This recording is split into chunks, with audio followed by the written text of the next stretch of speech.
নমস্কার, আশা করি সবাই ভালো আছেন। রাজস্থানে বাঙালিয়ানায় আপনাদের অনেক অনেক স্বাগত জানাই। আজ বুধবার, কালী পুজোর ঠিক আগের দিন। এবছর তো বৃহস্পতিবার আর শুক্রবার 2 দিন কালী পুজো পড়েছে। আমরা পালন করব বৃহস্পতিবার দিন, তাই আগের দিন সামনের এই বারান্দাটা একটু আলো দিয়ে সাজিয়ে নিচ্ছি।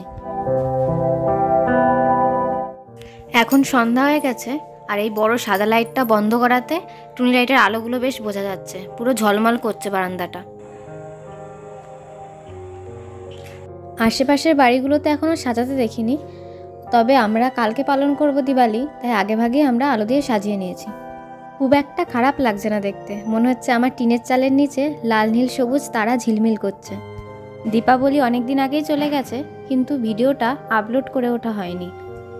পশ্চিমবঙ্গে দুর্গাপূজার পরের যে পূর্ণিমা হয়, সেই পূর্ণিমাতে আমরা কোজাগরি লক্ষ্মী পূজা পালন করি আর ঘরদোর আলপনা দিয়ে ফুল দিয়ে সুন্দর করে সাজাই। ঠিক তেমনই রাজস্থানে দীপাবলির দিন অমাবস্যাতে লক্ষ্মী পূজা করা হয়, আর তেমনই ঘরদোর সুন্দর করে আলপনা দিয়ে সাজানো হয়।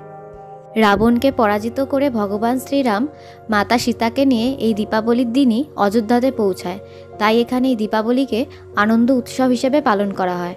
আমরা যেমন দুর্গাপুজোতে নতুন জামা কাপড় পরি, একে অন্যকে উপহার দিই, ঠিক তেমনই দীপাবলিতে এখানে নতুন জামা কাপড় পরা হয়, একে অন্যকে উপহার দেয়। এবারের কোজাগরি লক্ষ্মী পূজার সময় ছিলাম কৃষ্ণনগরে শ্বশুরবাড়িতে, সেখানেই লক্ষ্মী পূজা করেছি, তাই রাজস্থানে আর করা হয়নি লক্ষ্মী পুজো। তাই ভাবলাম যে দীপাবলির দিন এখানে যেমন লক্ষ্মী পূজা করা হয়, তাই আমার বাড়িতেও লক্ষ্মী পূজা করি। আর তার সাথে ঘরে এক কালী ঠাকুরের মূর্তি ছিল, তাকেও একটু ফুল মিষ্টি দিয়ে পুজো দিয়েছিলাম। আজ বৃহস্পতিবার, পরের দিন সকালবেলা, সকাল থেকেই পুজোর আয়োজন করছি, আর এখন আলপনা দিয়ে সাজিয়ে নিচ্ছি ঘর বাড়ি। একটু ভিডিও তুলে দাও, একটু বদনখানি দেখাবেন, একটু দেখান এরকম করে কেন, একটু দেখান।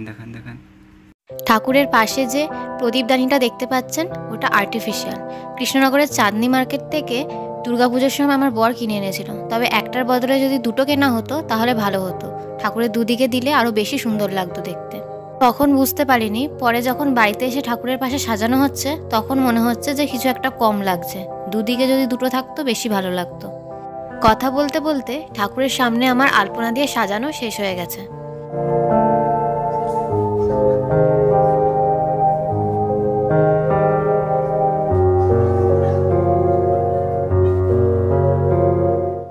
আর এই হলো আমাদের সামনের বারান্দাটা।